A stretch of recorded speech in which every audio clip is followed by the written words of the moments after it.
I actually was born in Chile, and at the age of 3, I was exiled from Chile. Just kidding.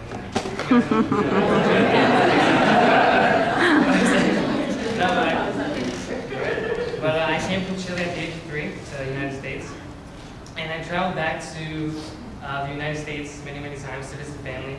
And I've actually had the privilege of spending Christmas there, New Year's, and Fiestas Patrias. What Fiestas Patrias is basically patriotic parties, like self-explanatory if you know Spanish.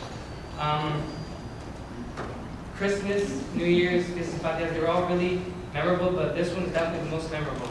Maybe because I was a little kid and the type of events that were run on September the 18th were really like kiddie-like. There's festival games, dancing, drinking, and eating. No, of course not. I mean, I drank grape juice, but you know, the adults drank, that sort of thing was good.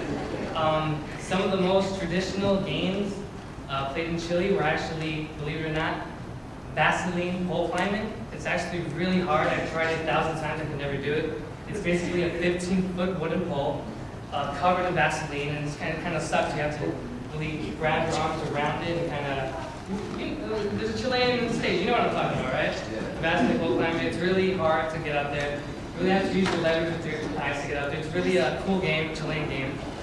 And another really traditional game is flying kites. Actually, the flying kites, that happens all year long, but there's really flying kite competitions on the 18th. I think it's called kite boards or something, but basically the option of the game is 1 against 1. You have to really fly up the kite to like the longest point. You have to get it at the tip of the string, and then basically the loser, like if you let go of the kite, you lose. So you have to bring it down as fast as you can, and that's how the winner happens. So I think it's a pretty cool game, and yeah, next slide please. But yeah, it's a cool game, and those are the traditional games that are played in Chile. The dancing is also a very important part of our culture. You just saw 2 dances. The first one that you saw is called Pascuense. Pascuense originated in the south of Chile, so like southeastern of the Pacific Ocean. This is a really special territory for Chile. It was annexed in the year 1887 or 1888, I believe. And yeah, even though we celebrated in Chilean independence, even though it wasn't around in the 1800s, the early 1800s, but the reason we celebrate it is because it's part of Chilean culture. You know, Fiestas Patrias is not only about celebrating Chilean independence, it's also about celebrating the people of Chile. It's about celebrating the culture of Chile. So that's why we celebrate Pascuense. The second dance, which I love, is called cueca. It's not really known where it originated from, but there is, they say that it has African Spaniard origins, but they don't know exactly where it's originated from. I'm going to explain to you, because cueca tells a story, so I'm going to explain to you what the story really says. Do any of you know what a courting ritual is? Yes? You do know? Can someone please explain to you what a courting ritual is? It's usually where there's a short display from a man to a woman. Right. It's like almost like a dating meeting, but in old style. Right, exactly. That's kind of right, but the courting ritual comes from a rooster and a hen. Basically, a rooster is trying to seduce, trying to woo the hen into making love to him. So that's what cueca is about. I'm explaining to you what the courting ritual is. Basically, a rooster travels very, very far away to get food. He brings it back to the hen, kind of circles around her and does like a little shimmy, a little dance, and that's the ritual. If the hen, you know, is really into this rooster guy, stud, right? And then she'll probably do her little call, you know, whatever she does, whatever hens do, okay? She'll do her call, and then, you know, the rooster mounts on the hen, and, you know, fertilization begins. So that's basically what cueca's about. They're trying to reenact, that ritual. So much if you guys noticed, actually, in the dance, the male was very enthusiastic. He was very aggressive with the pounding of the heels. Did you guys see that? He was very aggressive, so he wanted to confiscate the hen. And in contrast, the hen was kind of she was very mysterious, because I don't know if She did this a couple times. She was very mysterious and she was very defensive in her movement. So that's really what I was trying to say. They're trying to reenact that ritual. Next slide, please. Oh man.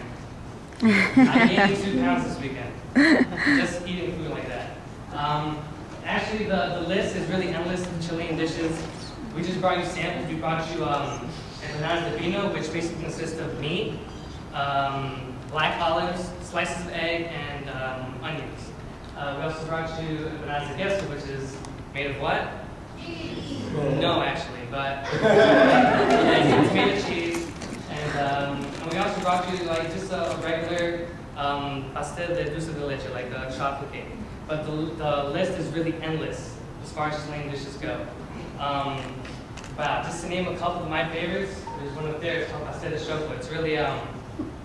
It's really like a meat and corn pie, and it has peppers and onions in it. It's really, really bang. And just to name a couple off my head, just because I'm Chilean. Completo is a really good one, which is a foot-long hot dog. Has sliced tomatoes in it with guacamole and mayonnaise. It's really, really delicious. I just can't stop talking about the food because it's so great. And I'm just gonna say one more. It's a sopapilla. And it's sopapilla. It's basically dough and pumpkin smashed together and fried. It's really banging. I will bring all of you. I'll bring some cambinos actually. I'll bring some cambinos. Ramdas. I'm gonna go really quick with this one. Just so you guys can have like a better vision of what it is. It's basically the medieval times of Chile. The medieval times of Chile. Have you guys ever been to medieval times? Okay, so you guys know what it's about. Basically, it's a number of buildings, open buildings. It has many tables and seatings into it. It's open to the public. Anyone can come. But the only catch is that the food. It's not really a catch. It's kind of a benefit, but it's the food is really like cheap there. Like you get an empanada for 75 cents, but they only do it for September 18th because it's September 18th. And basically, a waso, basically what you saw, that male right there, that male right there, he's basically what we call a Chilean cowboy. And they basically put on shows with their horses, and they basically give the people a show, and you get good food for a good price. And that's basically what Ramada is. And that's where I end, and I pass it to